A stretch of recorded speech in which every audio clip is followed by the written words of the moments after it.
다음 5가지 중에 지금 못하는 것이 있는지 확인해보세요. 손을 쓰지 않고 의자에서 일어서기, 계단을 쉬지 않고 올라가기, 무거운 물건을 들고 이동하기, 넘어지려는 순간 몸을 지탱하기, 신호가 바뀌기 전에 횡단보도 건너기. 지금은 5가지 모두 가능하신가요? 그렇다면 10년 뒤에도 가능할까요? 20년 뒤, 30년 뒤에도 지금처럼 내 몸을 자유롭게 움직일 수 있을 거라고 장담할 수 있을까요? 근력은 필요할 때 준비하면 늦습니다. 우리가 한 살이라도 어릴 때 근력 운동에 목숨 걸어야 하는 이유와 지금부터 해야 하는 5가지 운동을 알려드리겠습니다.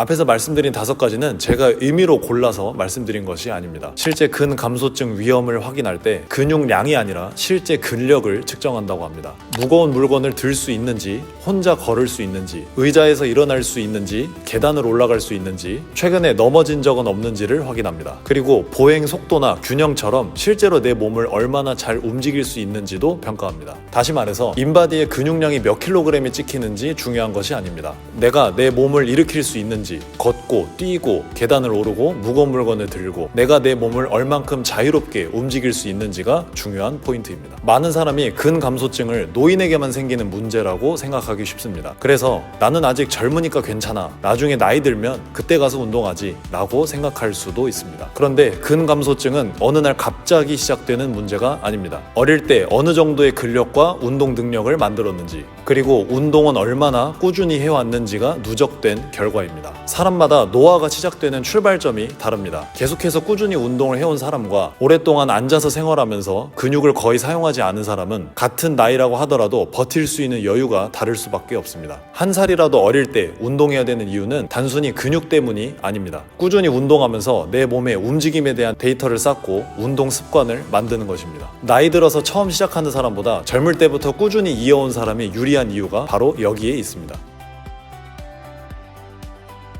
사람들은 노후 준비라고 하면 재산을 먼저 생각합니다. 하지만 재산이 충분해도 혼자 일어서고 걷고 움직일 수 없다면 삶의 선택권은 크게 줄어듭니다. 결국 노후를 위해 준비해야 되는 것은 통장에 들어있는 돈만이 아닙니다. 내 몸을 일으키고 가고 싶은 곳까지 스스로 갈 수 있는 힘을 함께 준비해야 됩니다. 그런 관점에서 근력은 운동을 잘하기 위한 능력이 아니라 내 삶을 내 스스로 선택하기 위한 가장 중요한 필수 능력입니다. 가장 좋은 시작점은 더 어렸을 때였는지도 모릅니다. 하지만 지금 당장 가장 빠른 시점은 바로 지금입니다. 그렇다면 무엇을 해야 될까요? 지금부터 5가지를 말씀드리겠습니다.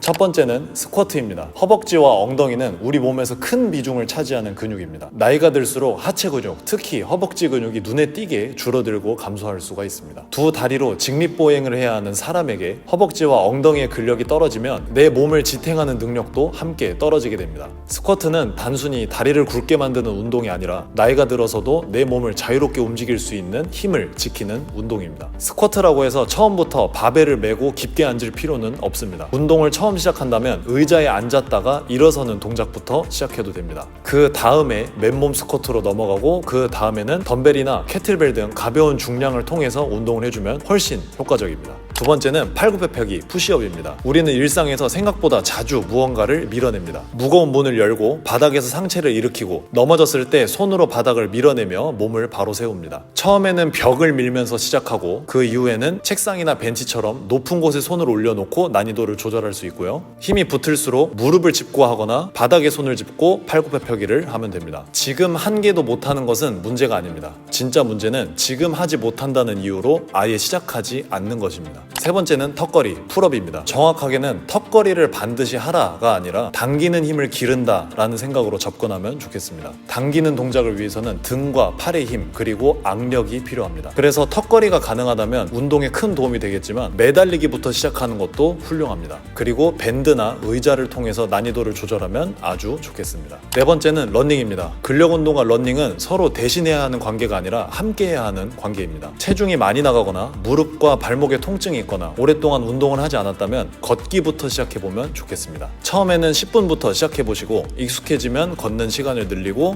점차 걷기와 달리기를 섞으면서 강도를 높여가면 되겠습니다. 마라톤 선수가 되는 것이 목표가 아닙니다. 10분, 20분 내가 목표로 정한 곳까지 움직이는 움직일 수 있는 힘을 기르는 것이 목표입니다. 다섯 번째는 가동성 운동과 스트레칭입니다. 이 부분이 어릴수록 가장 간과하기 쉬운 부분입니다. 어릴 때는 몸이 좀 뻣뻣해도 일상생활을 하는데 큰 지장이 없을 수도 있습니다. 그래서 스트레칭을 시간이 남으면 하는 운동이라고 생각하거나 운동 전에 잠깐 하는 정도로 생각하기가 쉬운데요. 스트레칭이나 가동성 운동이 근육량을 늘리거나 근력 운동을 대신해 주는 건 아니지만 관절의 움직임을 확보하는 것이 우리 몸을 움직이는데 큰 도움을 줍니다. 한 살이라도 어릴 때 만들어 놓은 가동성은 노년기의 움직임에도 큰 영향을 주고요. 운동 전에 몸을 계속 움직이는 동적 스트레칭을 중심으로 움직여주고 운동이 끝난 뒤 또는 별도의 시간에 뻣뻣한 부위를 풀어주고 늘려주면 좋겠습니다. 처음부터 잘하려고 하는 마음을 비우면 운동을 꾸준히 하는데 큰 도움이 됩니다. 완벽한 프로그램, 완벽한 운동보다 더 중요한 것은 운동을 하지 않던 사람이 일단 시작하는 것입니다. 미국 스포츠의학회가 발표한 지침에서도 가장 중요한 변화를 복잡한 운동 프로그램이 아니라 근력 운동을 전혀 하지 않던 상태에서 어떠한 형태로든 시작하는 것이 중요하다고 정리합니다. 바벨이어도 되고 머신이어도 되고 덤벨이나 밴드여도 되고 자기 체중을 이용해도 됩니다. 중요한 것은 주요 근육들을 꾸준히 반복해서 사용하는 것입니다.